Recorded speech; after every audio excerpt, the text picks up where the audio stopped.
गुरु ब्रह्मा गुरु विष्णु गुरुदेव महेश्वर गुरुरेव परम ब्रह्म तस्मै श्री गुरुवे नमः। अज्ञानोतिमिरान्धस्य ज्ञानाञ्जनशलाकया चक्षुरुन्मिलितं येन तस्मै श्री गुरुवे नमः। ब्रह्मानन्दं परम सुखदं केवलं ज्ञानमूर्तिं दण्डातीतं गगनसदृशं तत्तमस्यादिलक्षणम् एकं नित्यं विमलं अचलं सर्वधी साक्षीभूतं भावातीतं त्रिगुणरहितं सद्गुरुं तं नमामि। জয় যোগীরাজ, জয় গুরু ভগবান। নারায়ণ বা শিব পূজা করিবার সময় প্রথমে নারায়ণ বা শিবকে স্নান করাইয়া তারপর পূজা করিয়া তারপর সেই দেবতার ধ্যান করিবার বিধি প্রচলিত আছে। ইহাই বাহ্য পূজার নিয়ম। এই যে বাহ্য পূজা আমরা করি না, ভগবত প্রেম, এই বাহ্য পূজার নিয়ম। কিন্তু যোগীরাজ বলিতেছেন মহাদেবের প্রথমে স্নান তারপর ধ্যান, ইহা অসম্ভব। যোগীরাজ সাধন উপদেশ আর অর্জুনাচার্যের সাধন উপলব্ধি গোপন কথা, এই বইটা এসে গেছে, বা যে কোনো মূর্তি। কারণ প্রথমে ধ্যান উচিত ছিল, মতলব আত্মাকে জানা উচিত। ব্রহ্ম তন্নিমিত্ত প্রথমে স্নান,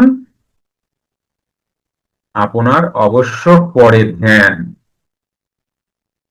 একটু ভাঙিয়ে বলা হোক বিষয়টা। এই প্রকারে তিনি অন্তর্মুখী সাধনার ওপরেই জোর দিতেন বেশি। তাই দেখা যায় তিনি বাহ্য তীর্থ ভ্রমণ না করিলেও অন্তর্মুখী ভাবে সকল তীর্থ ভ্রমণ করিয়াছেন। অন্তর্মুখী তীর্থের প্রতীক হিসাবেই বাহ্য তীর্থ। যোগীরাজ লিখিয়াছেন कूटस्थ अक्षर आसल रूप ओंकार का यानी सासा हमेशा धारण करने से बलदेव का नाम हलधर हुआ। हलधर जाके बोला হচ্ছে পুরো चंद्रमा रूपी प्रभास तीर्थ में चंद्र का उदर होना प्रभास तीर्थ है। তোমরা प्रभास तीर्थ नाम तो जानो। पहले स्नान किए पीछे फिर सुषुम्ना उदय होने से कूटस्थ अक्षर देखा, तब सरस्वती नदी स्नान किया। फिर जब सासा स्थिर हुआ तब अग्नि तीर्थ नमन में स्नान किए। फिर जब पंचश्रोता जब निकसे तब पंचबद्री का नामा तीर्थ स्नान किया। বাংলাটা শোনো। কূটস্থ অক্ষরই ওঙ্কারের আসল রূপ, অর্থাৎ শ্বাস সর্বদার জন্য ধারণ করিলে, শ্বাস সর্বদার জন্য ধারণ করিলে অর্থাৎ দীর্ঘ সময় আপনা হইতেই কেবল কুম্ভক প্রাপ্ত হইলে তার নাম হচ্ছে বলদেব।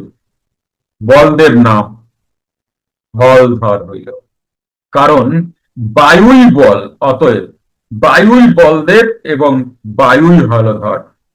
কূটস্থে যে কৃষ্ণচন্দ্র দেখা যায় তাহাই প্রভাস তীর্থ। কূটস্থে যে কৃষ্ণচন্দ্র দেখা যায় প্রভাস তীর্থ ওটাই।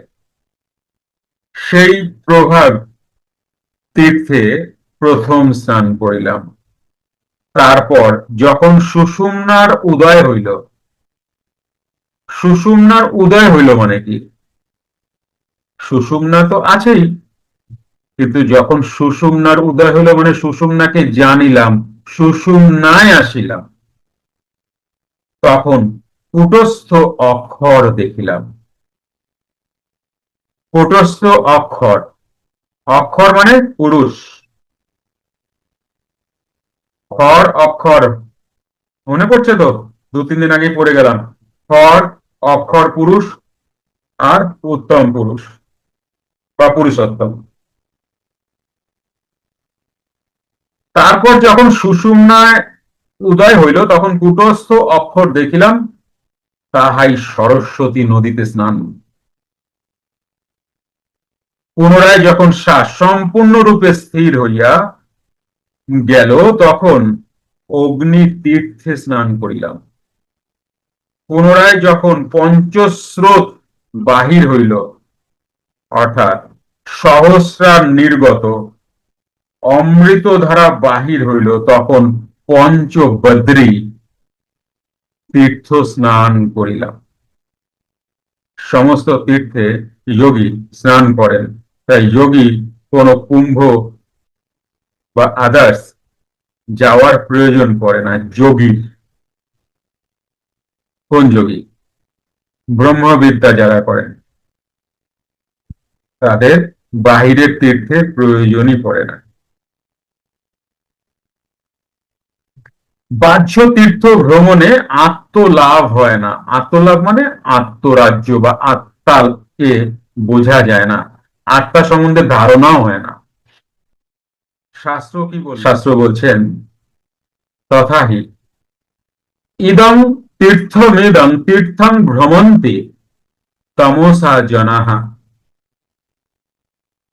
আত্মতীর্থং ন জানন্তি কথং মোক্ষং বরাননে। কে বলছেন? শিবজি বলছেন পার্বতীকে, মা পার্বতীকে জ্ঞান সংকলিনী তন্ত্রতে। অর্থাৎ তামসিক ব্যক্তিরাই বাহ্যিক তীর্থ বা এই তীর্থ সেই তীর্থ ঘুরিয়া বেড়ায়। হে বরাননে, আত্মতীর্থ না জানিলে মোক্ষ লাভ হয় না। কিন্তু এখানে আমি এইটুকু তোমাদের বলবো, শিবজির মতো এত পড়া কথা আমি বলছি না। সেটা হচ্ছে দেখো, বাহ্যিক তীর্থ, বাহ্যের তীর্থ, বাহিরের তীর্থ করতে করতেই না তুমি ভেতরের তীর্থে আসবে বা ভেতরের তীর্থকে জানার চেষ্টা করবে। সুতরাং এই যে শিবজি তার ক্যাটাগরির লোকদের বললে তো হবে না, বুঝলে? শিবজির ক্যাটাগরির লোকদের বললে তো হবে না। তুমি তো জন্ম দিয়ে ফস করে ব্রহ্মের দিকে আনো নাই, তুমি তো 84 লক্ষ জনে ঘুরাইতেছো, তা তুমি এই কথা বলতেছো কেন? আমি তোমাদের দলে আছি, চিন্তা নাই, যারা মানে যারা বাহ্যিক তীর্থ তাদের দলে আমি আছি। আমি শিবজির সাথে কথা বলবো বিষয়টা নিয়ে, আপনি এটা ঠিক করলেন না।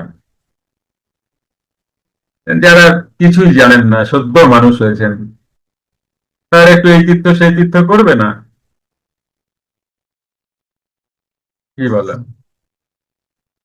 পুনরায় লিখিয়াছেন, গঙ্গাজি কি লহর আঁখ মুদকে থোড়া থোড়া দেখা। লহর, পুনরায় চোখ বুঝিয়া সুষুম্না রূপী গঙ্গার ঢেউ বা তরঙ্গ অল্প অল্প দেখিলাম। ওই গঙ্গার যে ঢেউ আসে সেই ঢেউটা না, কিন্তু ভেতরকার ঢেউ। তোমরা তো একটা কথা নিশ্চয়ই শুনেছো, বৈষ্ণব জগতে এই কথাটি বহুল প্রচারিত, যা আছে বিশ্ব ব্রহ্মাণ্ডে তাই আছে দেহ ভাণ্ডে। তাই না? এটা বৈষ্ণব জগৎ প্রচুর বলে থাকেন কথাটা। ইহাকেই বলা হয় লহরী লীলা। কৈলাস শিখরে হর পার্বতী বিরাজমান, অঙ্কন করিয়া তাহার পাশে লিখিয়াছেন, সিরকে আধে ওপর কৈলাস পাহাড় याने সহজ দল পদ্ম जिसमें हर पार्वती विराजमान दूर से देखा जाए। पहाड़ का ऊपर, कैलाश पहाड़ का ऊपर हर पार्वती विद्यमान, दूर से देखा जाए। তুমি কৈলাসীকে দেখতে পাবা? কি মনে হয়, পার্বতী আর শিবজি বসে রয়েছে, দেখতে পাবা কৈলাসী গিয়ে? না, সম্ভব না। কিন্তু এখানে বাবা কি বলছেন, যুক্ত ক্রিয়াযোগ, সুষুম্না অন্তর্মুখী প্রাণায়াম, সম্ভাবী মহামুদ্রা, কপালভাতি শিখতে চাইছেন? প্রতি সপ্তাহে মঙ্গল, বুধ ও বৃহস্পতিবার রাত ৮টা থেকে ৯টা অবধি জুম অনলাইনে নিজের বাড়ি বসেই শিখতে পারবেন। যোগাযোগ জ্ঞানী গুরু কমিউনিটি। Phone number 9903680146।